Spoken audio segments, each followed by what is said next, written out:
Kailangan ko siguro, ano, magtapon ng basura. Sa gitara ng diyan na pala supply eh.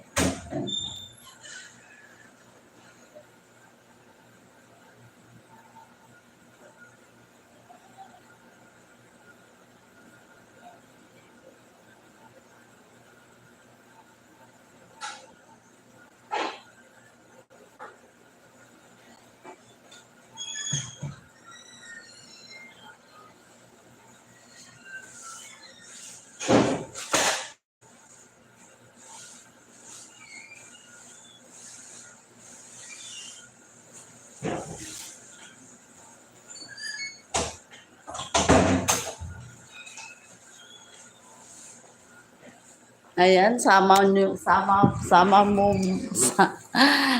muna kayo sa aking pagtapon ng basura dito sa labas. Open.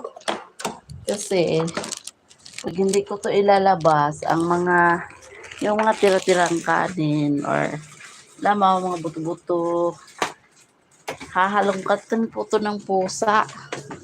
Kaya, kailangan kong ilabas. Anong oras na ba? Tahimik na ang kalsada. Ako na lang yata ang gising.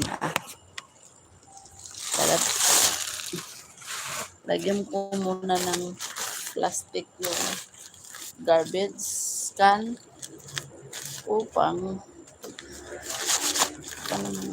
okay. Kaya mo to. Kailangan ko munang lagyan ng plastic. Ang tahimik na sa kalsada, parang kami na lang yata. Ako na lang yata gising sa loob ng subdivision.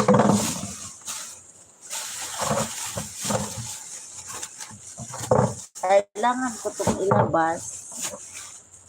Ito guys, oh. Nilagyan ko ng plastic. Kasi, para pagtapon, hindi madumihan yung trash can, laman kasi sa tahimik na guys, oh.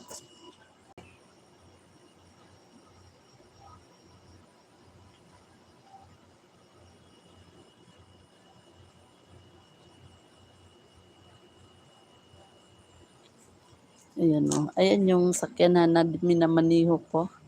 Bukas pala yung isa kong alaga, may pasok na. Ayan, yung minamaniho ko. Guys, may nakita na naman ako ditong yung nest ng ibon. Diyan po. Hindi pa tapos, kakaumpisa pa lang nila. Alam nyo ba guys, nung anong halaman to? Ito yung aloe vera. Nagtanim po kami niyan para may lang pa pala ito. Pang yung mga maninipis na buhok, pwede mo yung lagyan. Tapos sabi nila kakapal daw. Sana ba yun? May nakita akong suklay kanina. Saan ba yun? Kita akong suklay kanina Saan ko yung nakita Pagbugas muna ako ng kamay guys. Ayun. Very good. Yung lababo. May mga kanin-kanin pa. Kailangan guys, malinis yung lababo iwan paggabi. May kanin pa. Uy, anong nangyari? Ba't ganyan na ako? Talaga naman to.